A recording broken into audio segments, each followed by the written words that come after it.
What happens when a country music superstar walks onto a late-night talk show expecting a friendly chat and instead finds himself in the crosshairs of one of television's most ruthless interviewers? Blake Shelton thought he knew what he was signing up for when he agreed to appear on Real Time, but nothing could have prepared him for the verbal ambush that was about to unfold. This wasn't just an uncomfortable interview. This was a complete meltdown that ended with security escorting one of America's most beloved entertainers off the set while cameras were still rolling. Before we get into exactly what Bill Maher said that pushed Blake over the edge, make sure you hit that subscribe button and drop a comment below telling us whose side you're on in this explosive. Confrontation, the green room, had been perfectly pleasant. Blake had been joking with the producers, sipping on bottled water, running through some light talking, points about his new album and his latest season coaching on The Voice. Everything seemed routine, almost boring in its predictability. But the moment he walked through those curtains and settled into the guest chair, he noticed something different in Bill's eyes. There was a glint there, something predatory that Blake had seen before in the eyes of journalists, who were more interested in creating headlines than having conversations. Bill opened with what seemed like a softball question about Blake's music, asking him about the evolution of country music and whether he thought the genre had strayed too far from its roots. Blake gave his standard answer about respecting tradition while embracing innovation, talking about how country music had always been about storytelling and connecting with regular people. He was comfortable, smiling, completely unaware that he was walking into a trap. That's when Bill pivoted. Without warning, without any transition, he brought up Blake's background, his Oklahoma roots, and then, in that casual, almost friendly tone that Bill uses when he's about to strike, he asked Blake about his political views, not in a general sense, but specific, pointed questions about issues that Bill knew would put Blake in an impossible position.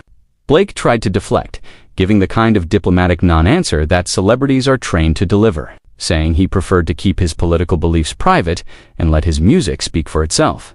But Bill wasn't having it.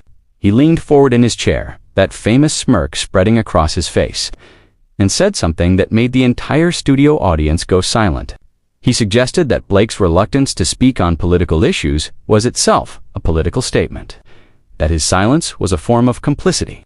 He brought up Blake's massive fan base in red states, implied that Blake was afraid to alienate them by being honest about his views, and then, in what felt like a calculated move to provoke a reaction, he made a dismissive comment about country music fans in general. Blake's jaw tightened. You could see it happening in real time, the way his whole demeanor shifted from friendly guest to someone who was seriously considering walking off the set right then and there. But he didn't. Instead, he took a deep breath and said calmly that he didn't appreciate Bill making assumptions about him or his fans.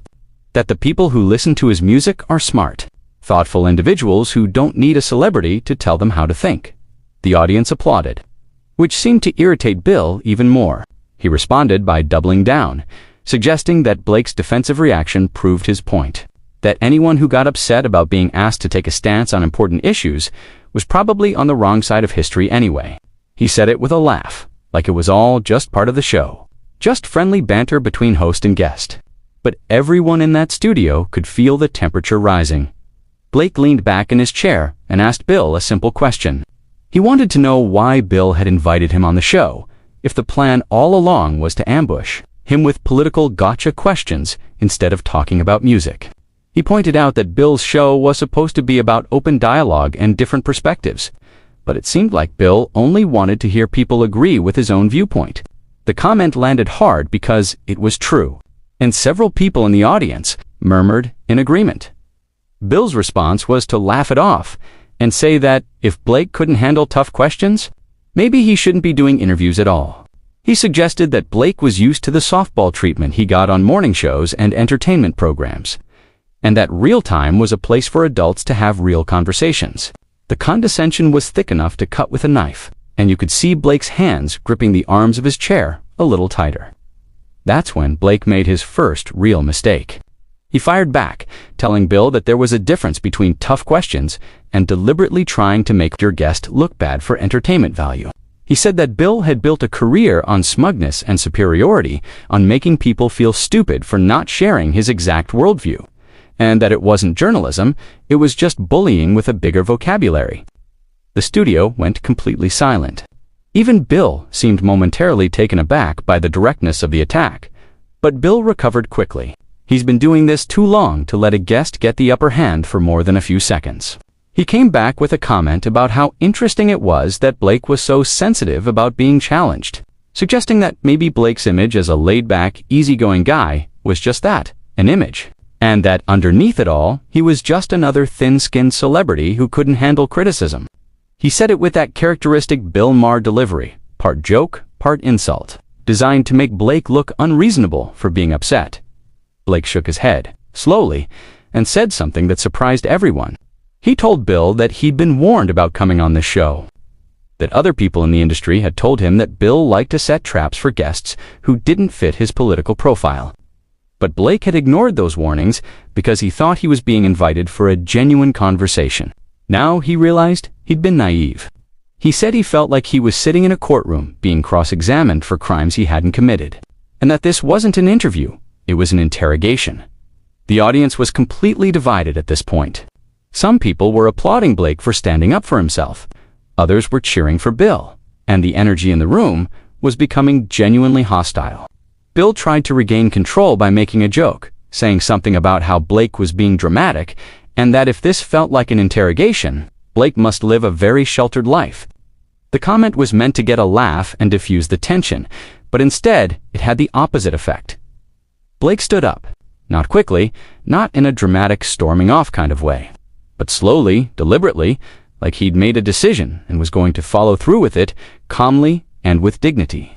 He looked directly at Bill and said that he'd come on this show as a guest, not as a target, and that he wasn't going to sit there and be insulted for another 30 minutes just so Bill could get some viral clips for social media. He said he had too much respect for himself and for his fans to participate in whatever this had become. Bill immediately tried to backtrack, telling Blake to sit down, that they were just having a conversation, that Blake was overreacting. But there was something in Bill's voice now, a hint of panic, because he knew this was going sideways fast, and that a guest walking off mid-interview would make him look bad, make it look like he'd lost control of his own show. He appealed to Blake's professionalism, reminded him that they were live, that walking off would be unprofessional and childish, responded by saying that what was unprofessional was inviting someone on your show under false pretenses just to ambush them with political questions that had nothing to do with why they'd agreed to appear in the first place. He said Bill could spin it however he wanted. But Blake knew the difference between a real conversation and a setup, and this was definitely a setup. He thanked the audience for their time and started to walk toward the exit. That's when Bill made his biggest mistake of the night.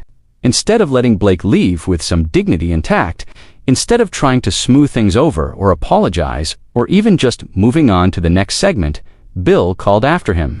And what he said next would be the comment that would dominate headlines for weeks. Bill raised his voice so everyone in the studio could hear and said that this was exactly what he'd expected from someone who'd built a career pandering to the lowest common denominator.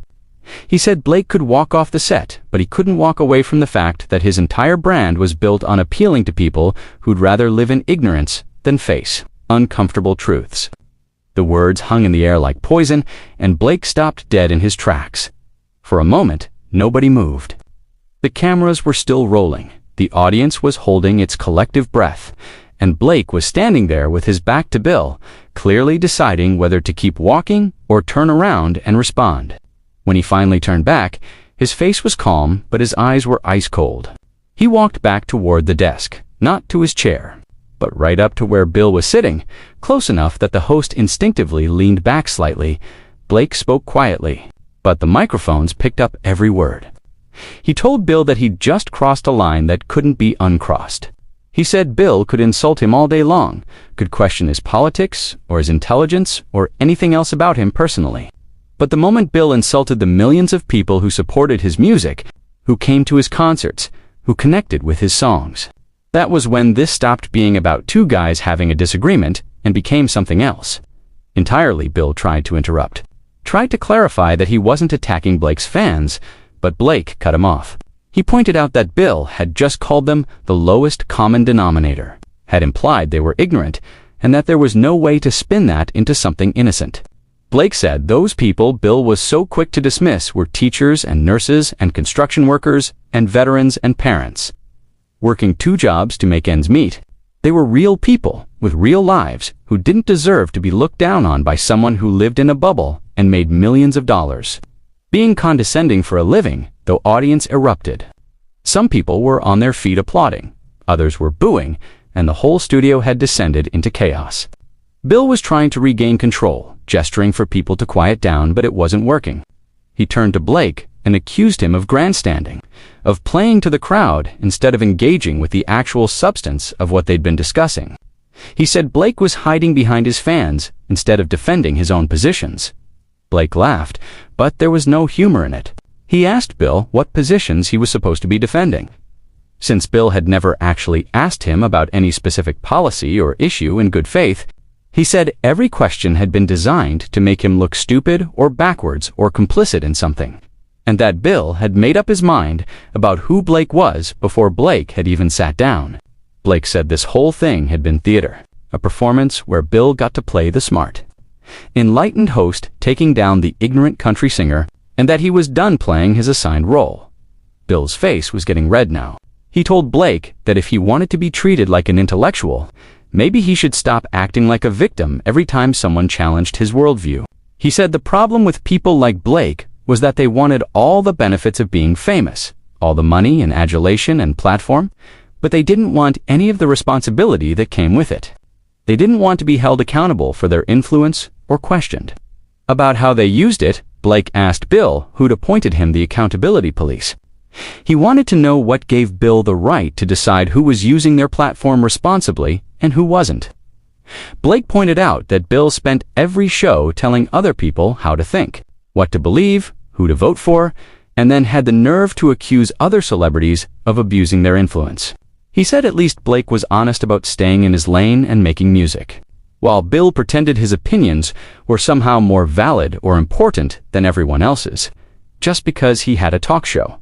The conversation had completely spiraled beyond anything resembling a normal interview. This was a full-scale argument now, and both men had clearly forgotten they were on television. Bill accused Blake of anti-intellectualism, of being proud of not engaging with complex issues, of representing a strain of American culture that celebrated ignorance and distrusted expertise. He said country music had always had a problem with this, with glorifying simple living to the point where it became an excuse for not thinking critically about the world. Blake's response was surgical. He told Bill that there was a difference between simple living and simple thinking, and that Bill's inability to understand that difference was exactly why he had such contempt for people who lived differently than he did. Blake said some of the smartest, most thoughtful people he'd ever met were folks Bill would probably dismiss as uneducated or unsophisticated, just because they didn't share his coastal elite perspective. He said real intelligence meant being able to understand and respect different ways of seeing the world. Not just assuming everyone who disagreed with you was stupid. Bill shot back that Blake was confusing respect for different perspectives with acceptance of dangerous ideas.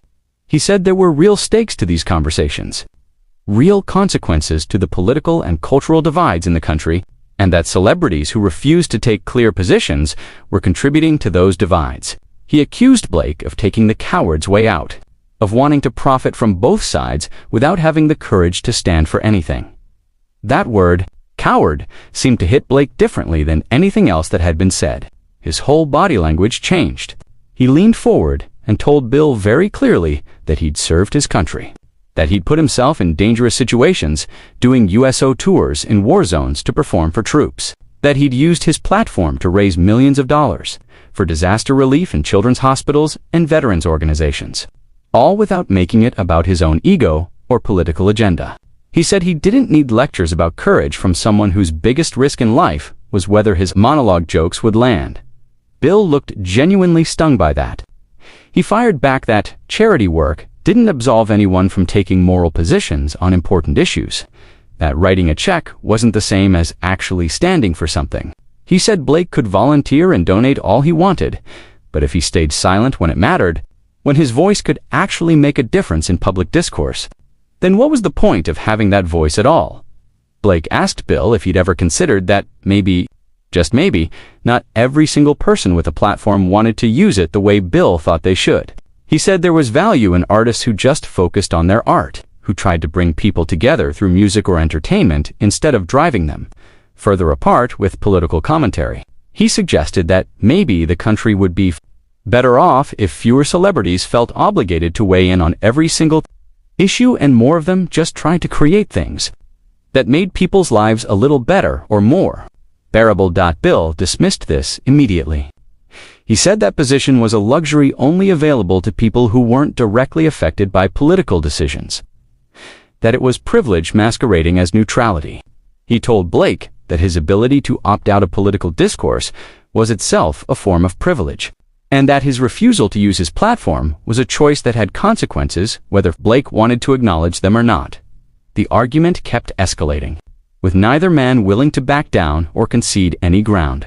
Blake accused Bill of thinking everyone needed to be an activist, of not understanding that people had different roles to play in society, and that not everyone needed to be a political commentator.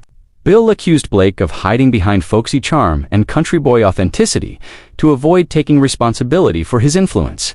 They talked over each other, interrupted each other, and the moderators and producers had clearly lost any ability to steer this back toward something resembling a normal interview. Then Bill made another critical error. He brought up Blake's divorce, his past relationships, and suggested that maybe Blake's reluctance to talk about his values had something to do with not wanting people to look too closely at his personal life. It was a cheap shot, and everyone knew it. The audience gasped, and even some of Bill's usual supporters in the crowd seemed uncomfortable with where this had gone. Blake went very still. He stared at Bill for a long moment, and when he spoke, his voice was quiet but filled with barely contained anger. He told Bill that his personal life was off limits, that they'd agreed before the show that certain topics wouldn't be discussed, and that Bill had just broken that agreement in front of millions of people. He said if Bill wanted to attack his politics or his intelligence or his career choices, fine. But bringing his family and personal relationships into this was crossing a line that couldn't be crossed. Bill tried to justify it, saying that personal behavior reflected values, and that values were relevant to their discussion. But Blake wasn't buying it. He said Bill was grasping at straws, trying to hurt him personally because he was losing the argument on substance. Blake told Bill he was a bully, pure and simple, someone who used his intelligence and his platform to make other people feel small, and that this whole interview had been designed from the start to humiliate him. The producers were now visibly trying to signal for a commercial break, but Bill waved him off. The two men were now standing face to face, and the tension in the studio had reached a breaking point. Bill told Blake that he was acting like a child, throwing a tantrum because someone had the audacity to treat him like an adult instead of a celebrity who needed to be coddled. Blake responded that Bill wouldn't know how to treat someone like an adult because his entire career was built on talking down to people, on assuming he was the smartest person in every room and everyone else was there to be educated by his superior wisdom. Bill's voice rose as he accused Blake of being unable to handle criticism because he'd spent his whole career surrounded by yes-men and fans who worshipped him. He said Blake had probably never had a real intellectual challenge in his life, never had to defend his ideas in any meaningful way, and that's why he was falling apart now when faced with actual scrutiny. Blake shot back that Bill had never had to perform in front of hostile crowds, never had to win over people who started out hating him, never had to work for an audience's respect instead of just preaching to people who already agreed with him. The argument had devolved completely. They weren't even talking about politics or values anymore. They were just attacking each other personally, trying to land verbal blows that would hurt. Bill called Blake a fraud, someone who'd cultivated an image as an everyman while living a Hollywood lifestyle. Blake called Bill a hypocrite who railed against elitism while being one of the most elitist people on television. The audience didn't know whether to cheer or boo, and the energy in the room was becoming genuinely uncomfortable. That's when things got physical. Not violently, but Blake reached out and poked Bill in the chest while making a point. Just a single finger jab to emphasize what he was saying. Bill immediately recoiled and accused Blake of assaulting him. Blake laughed in disbelief and said that a poke wasn't assault, that Bill was being ridiculous and trying to make himself into a victim now that he was losing the argument. Bill called for security, actually called for security on his own show, and told them to remove Blake from the set immediately. Blake couldn't believe what was happening. He stood there, arms spread wide, asking the security guards who were approaching if they were seriously going to escort him out for a poke on the chest. He told them this was insane, that Bill had spent the last 40 minutes insulting him and his fans and his personal life, and now Bill was having him removed for barely touching him. The security guards looked uncomfortable, clearly not wanting to be part of this mess, but they had their orders. Bill was pointing at Blake and telling security to get him out, that Blake was being aggressive and threatening. Blake turned to the audience and asked them if they'd seen anything aggressive or threatening in what just happened. A significant portion of the audience shouted no, that Bill was overreacting, but Bill ignored them. He told the cameras that this was what happened when celebrities weren't used to being held accountable. They resorted to intimidation and aggression. Blake was escorted toward the exit by 2 security guards, who were trying to be as gentle as possible about the whole thing. As they walked him out, Blake called back to Bill and told him that this would be the last interview Bill ever ambushed someone in. That people would see this footage and understand exactly what kind of show Bill was running. He said Bill had just exposed himself in front of everyone, and that no amount of spin or editing would change what had happened here tonight. Bill yelled back that Blake could tell himself whatever story he needed to feel better. But the truth was that Blake had come on the show unprepared to defend his positions, and had melted down when pressed on basic questions. He said this was a perfect example of anti-intellectual culture, of people who valued feelings over facts and personal comfort over honest discourse. Blake stopped at the exit and turned back one more time, telling Bill that the only person having a meltdown was Bill himself, and that everyone watching could see it. The security guards finally got Blake through the exit doors, but even from backstage, you could hear him still arguing, his voice carrying back into the studio. Bill tried to compose himself, tried to address the camera and explain what had just happened, but his hands were shaking and his voice was unsteady. He told the audience that he'd tried to have a real conversation, and Blake had proven incapable of handling it, that this was unfortunately what happened when you invited people outside your usual bubble onto the show, but the audience wasn't buying it. There were boos mixed with the applause, and several people were shouting that Bill had gone too far, that he'd been unfair and deliberately provocative.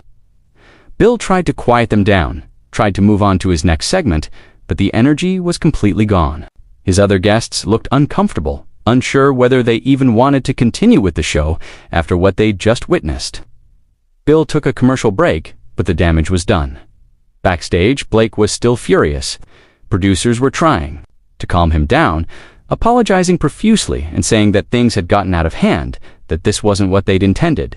Blake told them he didn't care what they'd intended, that Bill had crossed every line possible, and they'd just sat there and let it happen. He said he'd been set up, ambushed on live television, and then physically removed from the set for having the audacity to stand up for himself.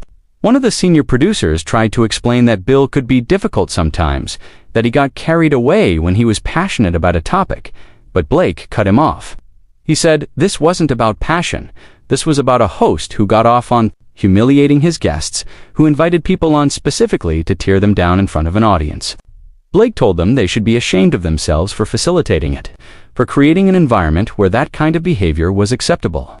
Meanwhile, back in the studio, Bill was trying to salvage what was left of the show. He brought out his remaining guests and attempted to have normal conversations with them, but everything felt flat and awkward after what had just happened. The guests gave cautious answers, clearly not wanting to become Bill's next target, and the audience remained divided and restless throughout the rest of the taping. When the show finally ended, Bill left the stage without his usual goodbye to the audience. He went straight to his dressing room and refused to talk to anyone from his staff. The producers gathered for an emergency meeting to discuss damage control.